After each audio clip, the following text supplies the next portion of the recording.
And so here we are, chapel at the end of the week on Friday. I am in the chair that I was before, and you are wherever you will be watching this video. You may notice I've changed my outfit a little bit. I did this because someone once asked if I ever wore anything but white shirts. And so I just want to let you know that, yeah, I do. Well, with the Sunday coming up, a number of you are already watching videos and recordings from your various churches, and I'm going to use a scripture that may come up again, and that's the scripture story about the road to Emmaus. Now, many of you may already know this story, so I'm going to do a real quick summary for you.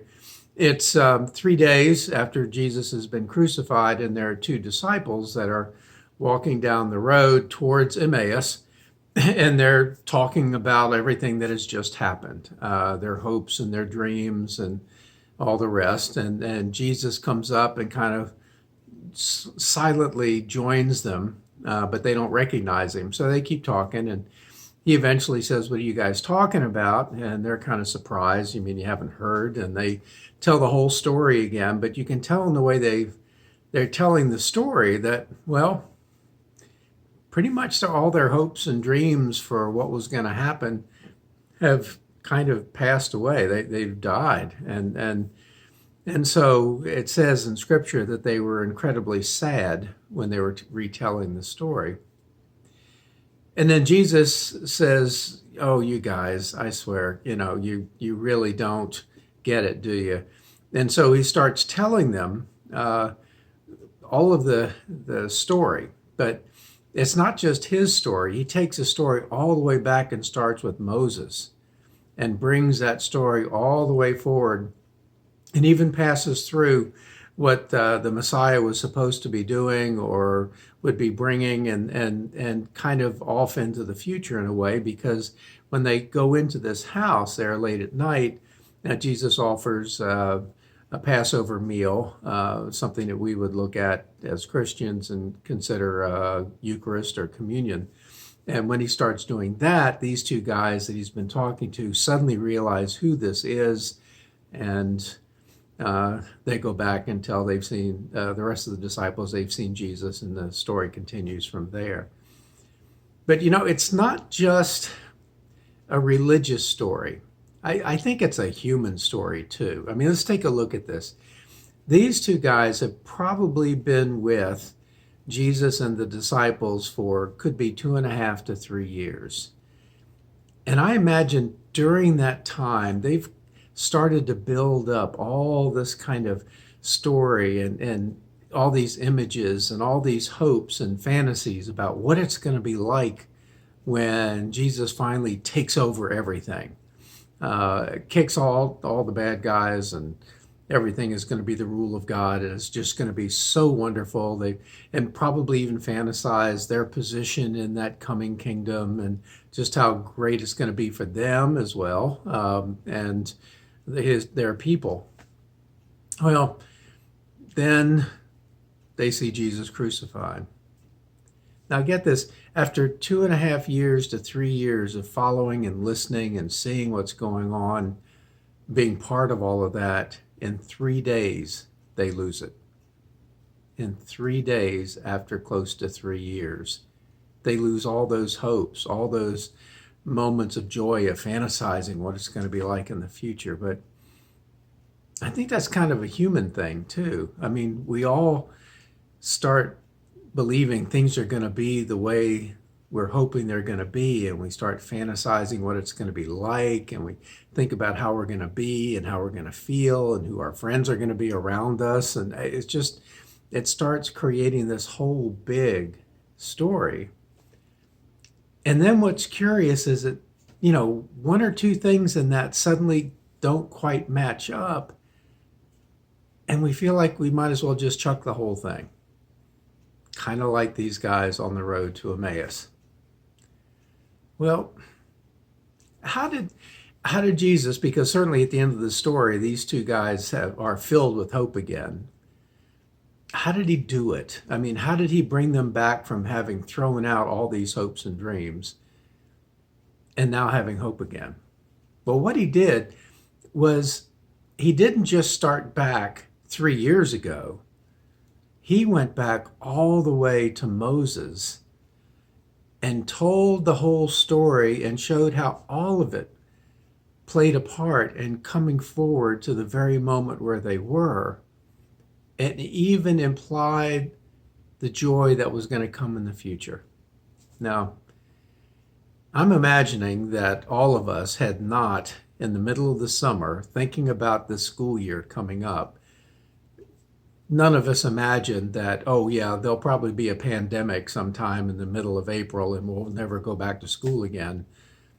That was not part of your dream. Part of your hope was probably spring sports and art activities that happened in the springtime.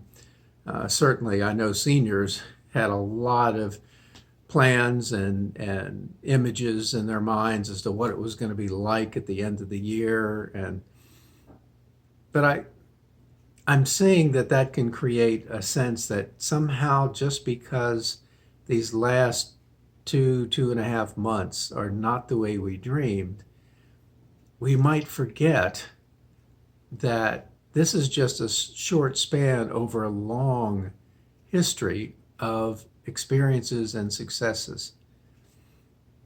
So I guess what I'm saying is that it's kind of human when things aren't going for us well now to somehow forget all of the things that have gone well to bring us up to that point and all the wonderful things that are going to happen as soon as this particular period, this short period by comparison, is over and we've all moved on. I guess I'm especially feeling it for the senior class because this is supposed to be the culmination, the final climax of the whole years they have been here with all of the hopes and dreams of the events that would happen at the end of the year. But I want them to hear, and especially I want the others of you to hear as well, that this is just a short period and you have been successful and you have met challenges year after year after year at Epiphany. And those are cumulative successes. They are one right on top of the other. And no one can take those successes and those challenges you met away from you. In fact, if you look back over the years you've been at Epiphany and what you've accomplished, that can give you hope for the future. Yeah, we've got this moment where it feels like everything is just frozen in time and things aren't playing out the way we want them to now. But if you look at the long story, from the time you started at Epiphany to the time you're going to walk in the doors of your colleges and universities, this is just a moment of frustration. It's not the end. And for those of you who aren't seniors and who maybe this is your first year, you've already been successful. You've gotten this far and you met a whole bunch of new people. You had new teachers and somehow you kept on going and you have been successful. There have been challenges in your life too, as short as it may have been here at Epiphany. So in this story of the road to Emmaus, maybe if we changed it a little bit, and kind of said, this is the story of the road of Epiphany, where you had great hopes and dreams that kind of got built up and added to an attitude, added to, and now something's happened to stop some of the part of that dream. Don't give it all up. Let those parts go. But recognize just how successful you have been over the years. And remember those times. Remember those wins. Remember those times that you didn't think it was going to work out well and it worked out beautifully. Think of the friends you've made, those same friends going on into the future. Those things that are of value will continue with you, even after this short period of frustration. So my prayer for everybody is that as you sit back and maybe have a moment over the next couple of weeks where you're a heavy sigh and wishing, oh my gosh, this is the night we would have done that, or this is the weekend we would have gone there, sit back and start thinking about all the wonderful times you have spent, all the wonderful things you have experienced, and how there will be all kinds of wonderful things coming in the future. Seniors, especially the future you have mapped out with the background you have. For those not seniors, we'll hopefully see you all in September. And maybe we'll build a few more new dreams and hopes. God bless everyone. Stay safe, stay healthy.